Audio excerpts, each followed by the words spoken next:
welcome to the Outer Hebrides, possibly the most beautiful road trip you could do in the UK. And we did this right in the middle of our North Coast 500 road trip. If you want to find out a bit more about the North Coast 500, I've done a video on that as well, but this video is going to be all about the Outer Hebrides and where we went on our trip, so I hope you enjoy. We stayed in a forest car park near Glencoe the night before getting the ferry. It was a slightly questionable entrance. Yeah, you're good. Keep going. Keep going. Keep going. Keep going. But it's great if you have a small van and really nice and peaceful and quiet. And then the next day we got on the ferry in Malacliet. The views from the ferry of all the other islands was so beautiful, and we even got to see dolphins, little stumpy dolphins. At this point, I was pretty wanting a shower, and there were supposed to be showers at the ferry terminal, but the machine ate my money and it didn't work. So then I panic washed my hair in sync, really hoping that nobody came in. But it was fine, and I got to wash my hair, so I was happy. And so we drove to our first taste of Outer Hebrides beaches. We drove right down to the bottom to Eriskay, where we were met with this incredible view from the van. This beach was so cool because it was almost completely covered in shells, and we passed loads of otter crossing signs, but we didn't see any of those sneaky little otters. We had a cup of tea and just enjoyed the view for a little while before heading off to try and find somewhere to stay the night. We've got a traffic jam.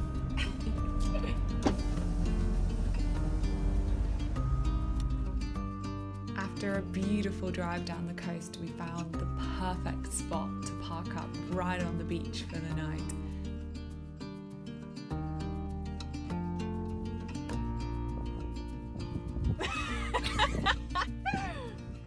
You ruined it.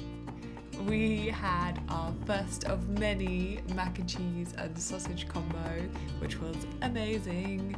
And then we played some Yahtzee and just enjoyed being by the ocean and just listening to the waves.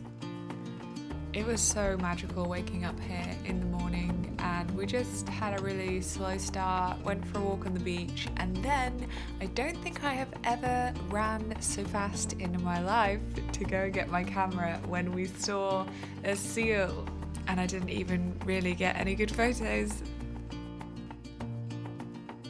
We then drove further north and stopped at this really nice little butcher's / bakery on the way and picked up some more sausages and the most delicious donuts ever. Is this not the tastiest donut you've ever eaten? I'll take that as a yes. We then hit the road again to try and seek out some 6,000-year-old standing stones, and it was just so beautiful among the heather, which I insisted that we had to stop constantly for me to pick, and Red had to basically do an entire photo shoot. It was just really, really pretty alongside the loch, and it was just a really cool place to be. It felt pretty magical, like if you touched one you might go back in time or something. Didn't happen.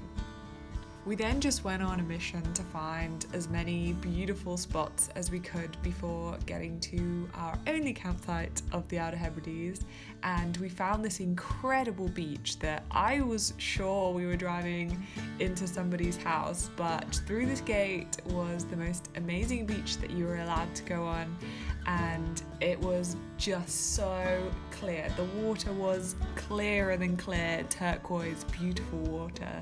It was just so windy.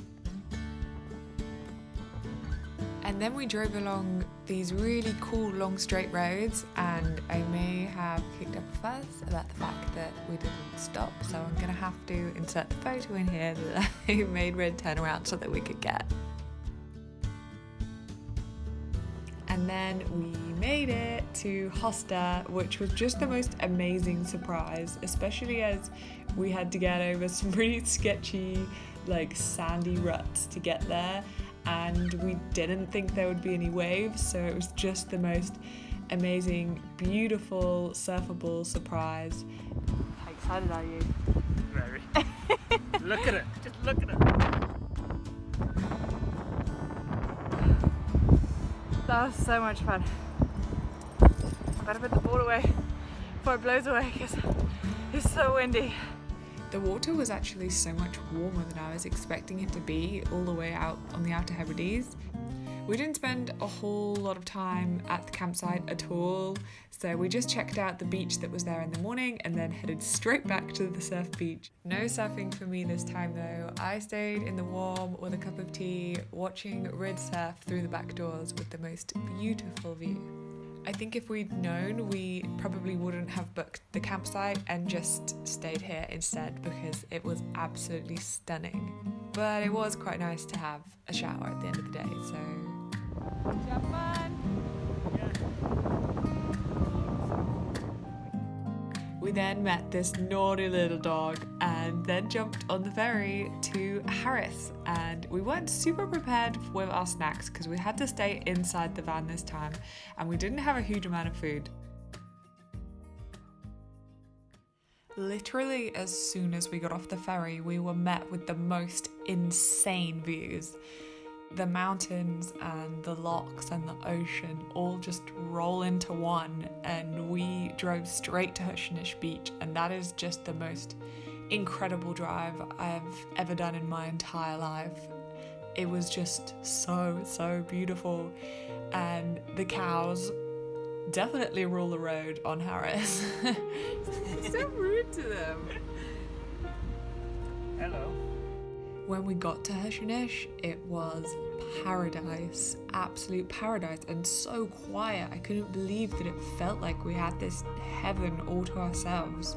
And we actually decided to go over the other side to do some snorkeling, because the snorkeling was supposed to be a little bit better.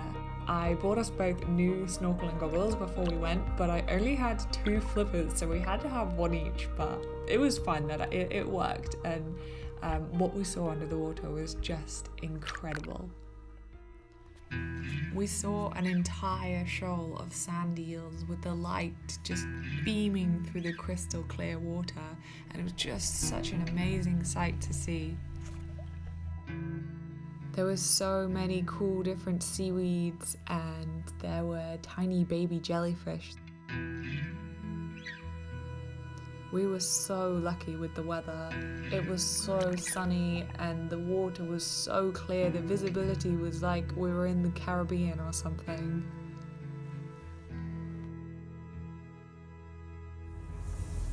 I cannot believe how, just paradise. It's just paradise.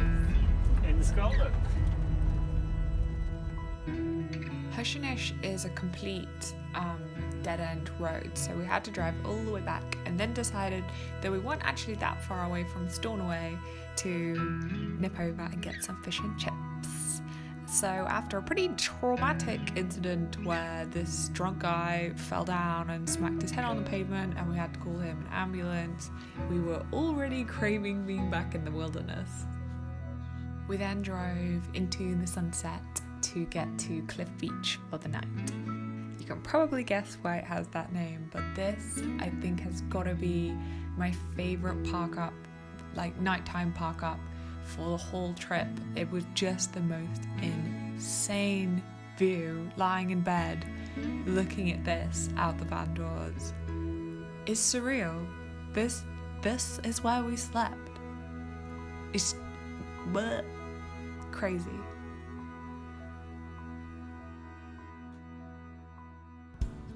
I'm a little bit confused about where we went from here, because I think we must have gone down to Luskentyre beach.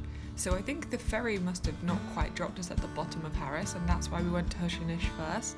So I think today we decided that this beach looked too incredible not to drive down to, even though it was way right down the bottom of Harris, and oh my goodness, we did not regret it. This was just I think we said wow more times than we had already, definitely down this part.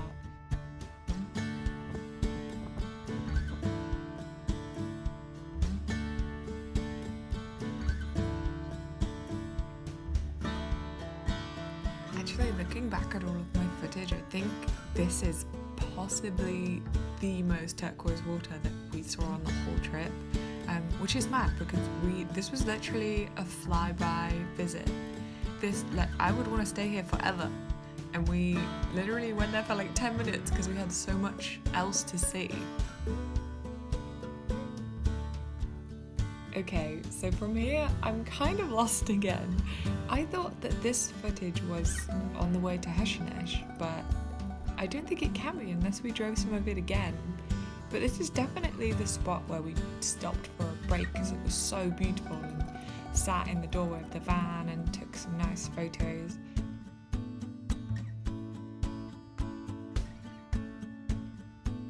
From the order of my videos, this looks like the last of the driving before we went back to Uist, but I'm so confused.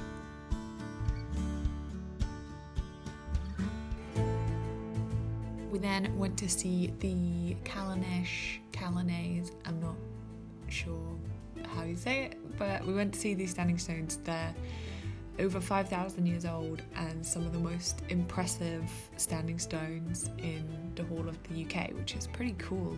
And it's just so cool that nobody has any idea why standing stones were really built. There's no evidence anywhere.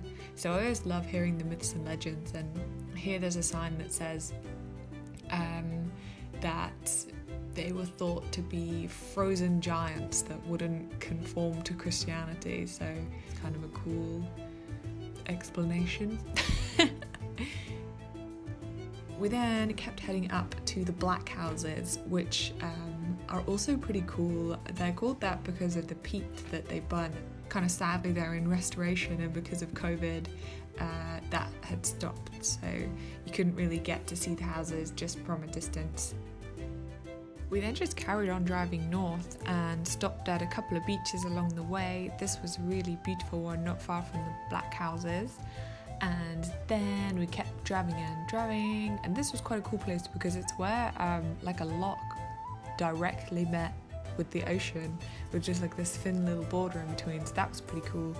And then we just kept going north and north and north until we made it to the butt of Uist, the lighthouse right at the top of the port of Ness, at the very top of the Outer Hebrides, which was pretty cool. It was super windy, and then before we left we had to race down to this beautiful little beach because it was just too beautiful to drive by, and that kind of became our problem in Scotland, that we were so used to seeing beautiful things all the time that sometimes we just wouldn't even bother stopping even though they were amazing. Got you!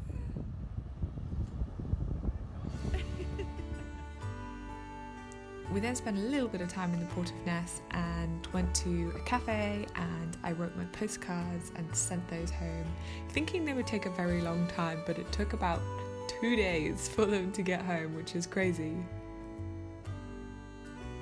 We then drove back to Stornoway to a beach that was really close to the ferry port because our ferry was at about 6 o'clock in the morning, but it was a really amazing beach to stay at, so it was nice to have this as our final night on the Outer Hebrides, even though we were so sad to leave, but also super exciting because it was only the start of our North Coast 500 journey. The views from the ferry were amazing again, but I think we were secretly disappointed that we didn't get to see the 2 orca whales that were being spotted over the last few days, but still so beautiful, and we were really lucky with the weather, and so excited to begin our North Coast 500. So if you want to see how we got on with our North Coast 500 journey and you want to pick up some tips and inspiration, then watch that video, and I'll see you again soon. Whoa, I think you might have made it. I think you might have.